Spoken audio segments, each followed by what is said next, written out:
Okay, this is lesson 6.1. This chapter is about more probability. So this is our last chapter on probability.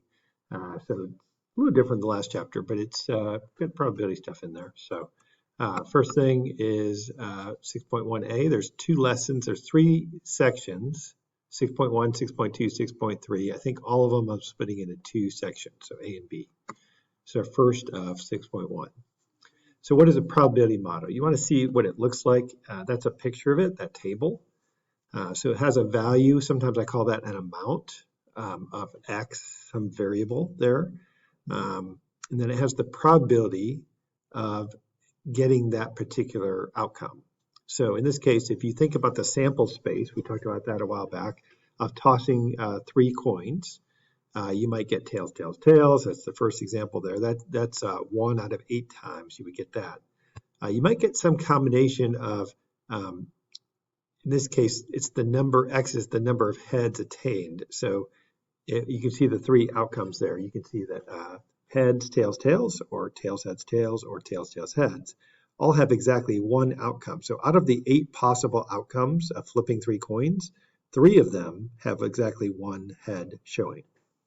Again, X is the number of heads, so 3 of them have 2 heads showing, and very rare, but every once in a while you get 3 heads, which is also 1 out of 8 there. So that variable X is called the random variable, describes the outcome of a chance process. The probability distribution gives it possible values and their probabilities. Okay, so here's the probability distribution for a discrete random variable. Just in general, these are just kind of generic here. So we use the lowercase p for the different probabilities. They're probably going to be different. Sometimes they're the same. And then we use the lowercase x for the different x values. Capital X is the random variable that usually has some kind of meaning, like the number of heads or something. So to be a valid probability distribution, similar to just a probability thing in general, the sum has to add up to 1. So all those probabilities have to add up to 1, has to add to 100%. It might be 30%, 15%, so forth. It's got to add up to 100. Every probability P is a number between 0 and 1. That's probably obvious. You can't have a probability of 1.2 of something happening. 1 is the most. So you might have to talk about a graph. In this case, APGAR scores. I think APGAR scores are like when you have a baby, they give it a score, basically whether it's moving or if it's colored correctly or breathing, essentially. Basic things like that they measure, heartbeat and things, and they give you a score. And if your baby has 7 or above, I believe all 3 of my babies were quite normal. Although sometimes it's okay to be below 7. It just means they're taking a while they come out a little discolored or they're not quite breathing correctly, but sometimes it's not that big a deal and then they will actually kind of catch up. So it's like an initial score.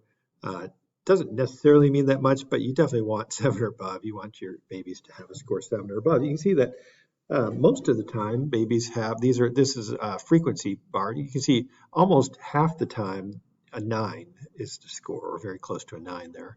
And about 33%, about a third of the time, they get a score of 8. So those are very common scores. You can see it's pretty uncommon to get a score of 1 or 2. Those would be probably problematic there if you got that low for a baby. So you can see that if you want to describe the data, it's single peaked, it's unimodal, and it's skewed left, definitely skewed left. And the APGAR score of 9 seems to be somewhere 8 or 9 is probably the median in there, somewhere in there.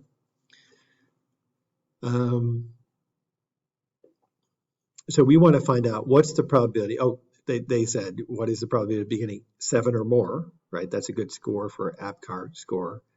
And so 81% of the time, approximately, newer babies have scores 7 or above.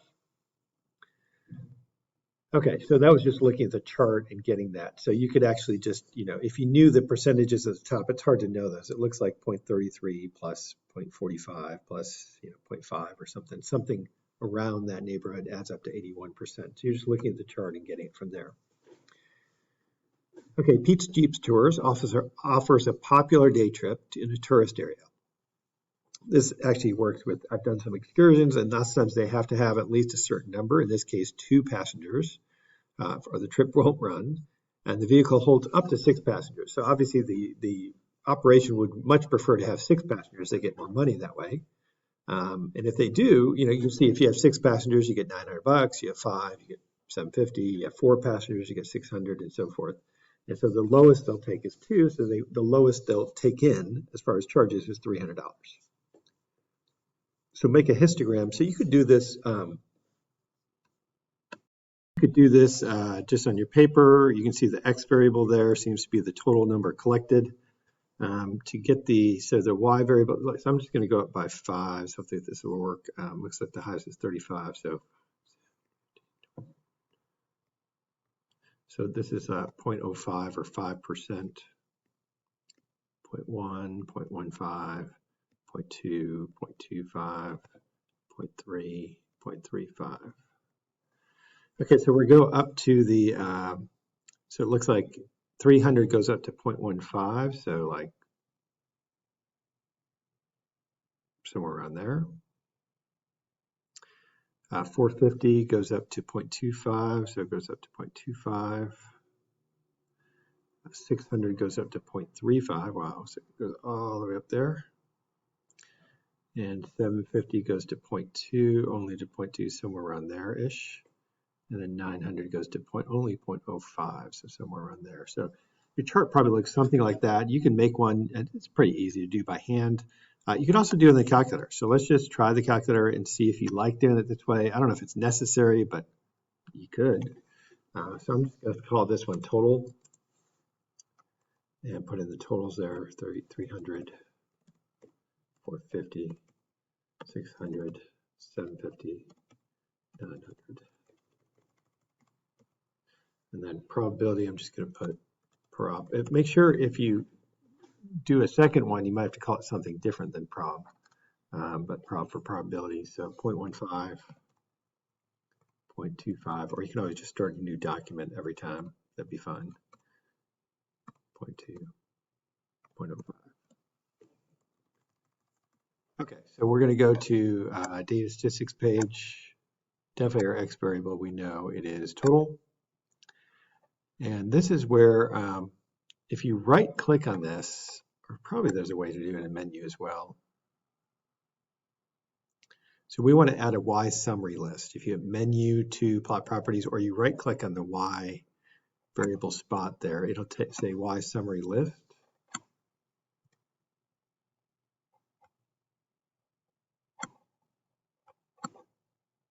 And you would choose probability. And so it'll do like it'll kind of graph it for you, I think.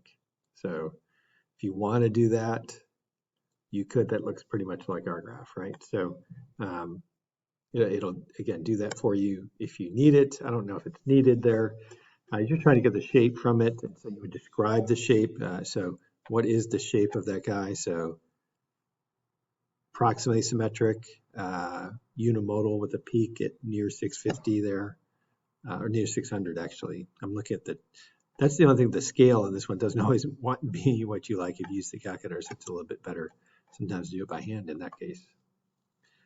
So roughly symmetric, has a single peak at 600.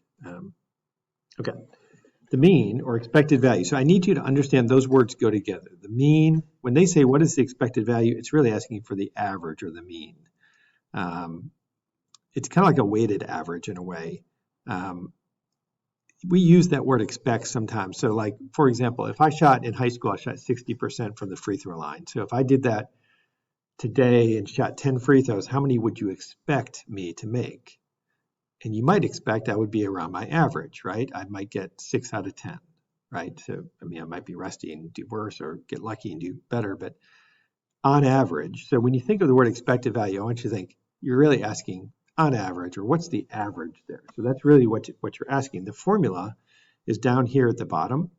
It's the value or the amount, all those different x values, times the probability of each respective thing. So it's the amount times the probability plus the next amount times the next probability plus the next amount times the next probability, and so forth. That's for all mean discrete random variables. Okay. So for this one, if we did figure it out, they didn't show the work for this. So this was, so let's figure it out. So like for this one, so how would you do this? How would you find the expected value for this one? So let's go to a calculator page, and you would type in 300, they just didn't show this work, times 0.15. That's the amount or the value times the probability plus the next amount. You might have done this before, it's definitely possible. Plus 600 times 0.35 plus, it's just a lot, right? Times, hopefully I'm doing this right. I haven't looked at the screen, plus 900 times 0.05. Okay, let's see, we got 562.5. Let's see what that got. So 562.5, 562.5. And you can see that it does look like the balance point of that distribution. That is where the mean should be at the balance point. How do we interpret this value? So if we took many trips with this company, on average, or typically, we might expect to take in about $562.50 on average. Many detours, people take about, on average, $562 per trip. So it usually gets, around 4-ish, people to go on the trip. Okay, we define the random variable of the APGAR score. So to find the expected value, what are you going to do? You would get your calculator out, and you would just start going here. So it would be 0 times, if you want to do it, 0.001 plus the next value is 1 times 0.006 plus the next value is 2 times 0.007. Are you getting the hang of this?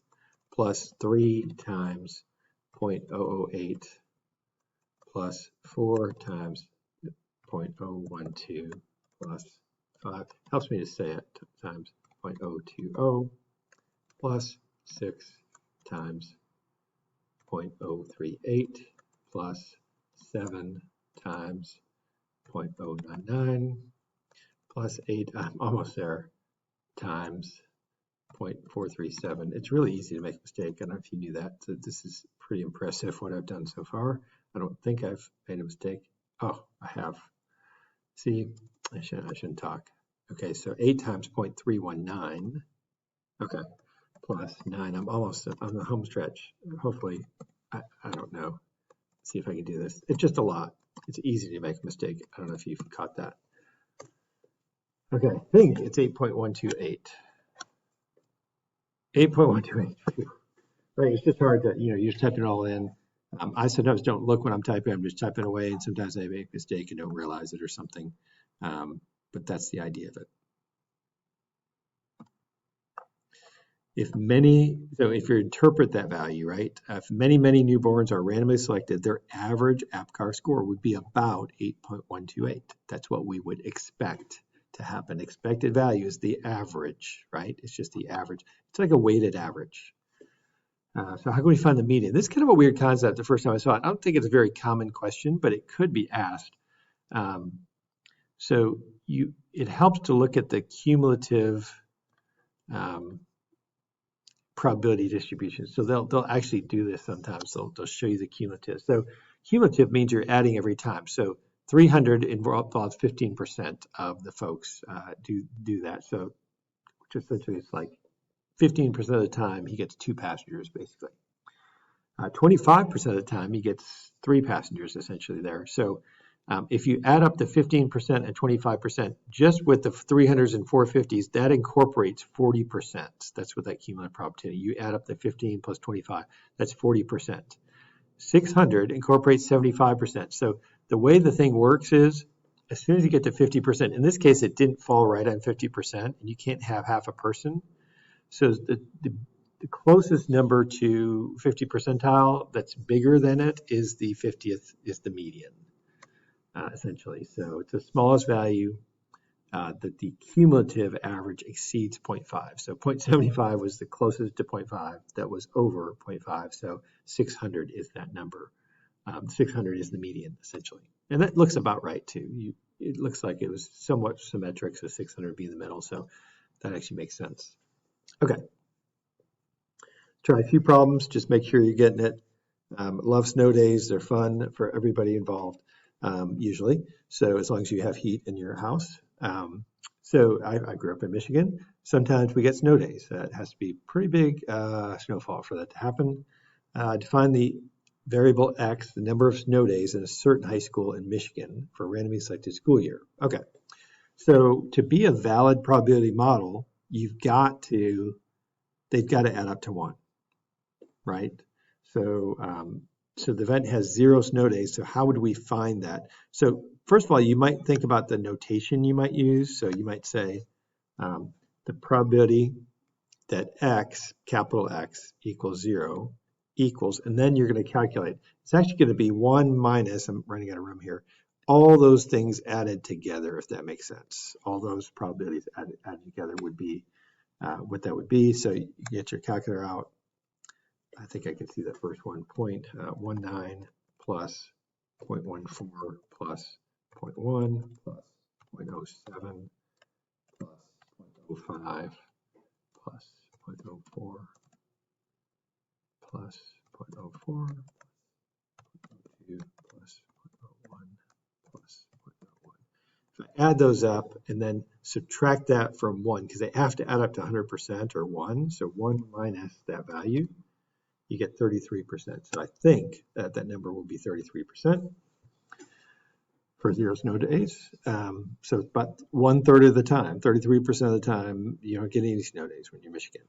At this high school, if more than 5 snow days are used over the course of a year, this happens sometimes, students are required to make up time at the end of the school year. I think for us, it's that Easter break. Sometimes we don't get it.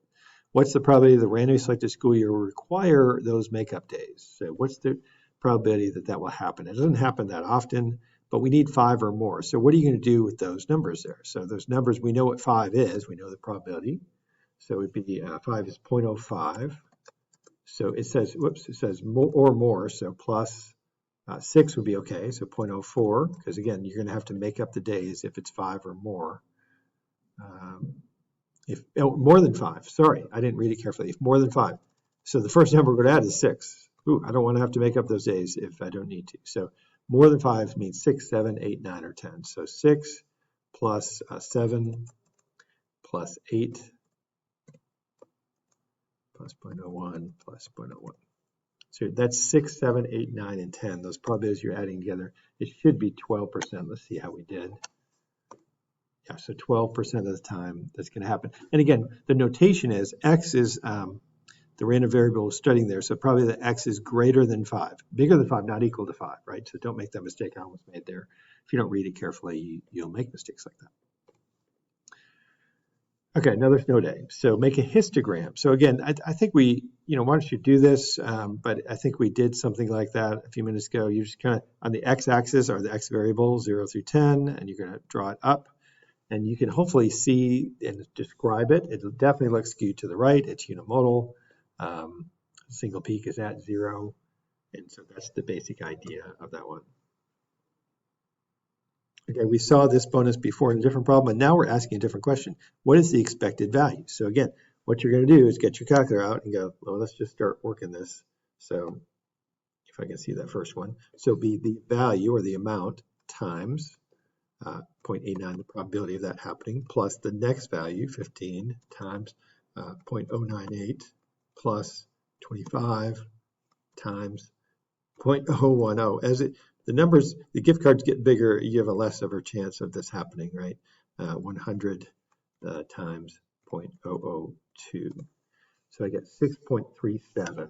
So what that means is if I buy $25 gift cards many, many times, the typical, or what I might expect to get a bonus gift card worth about $6.37 on average, so to speak. If many, many bonus cards are randomly selected, the average amount of money that is won per card will be about 6.37. Again, that's called E of X. It's just the chance of that event X happening is going to be the expected values. We use E of X just for generically for expected value. When you see that, you want to think expected value there. That's the lesson for today.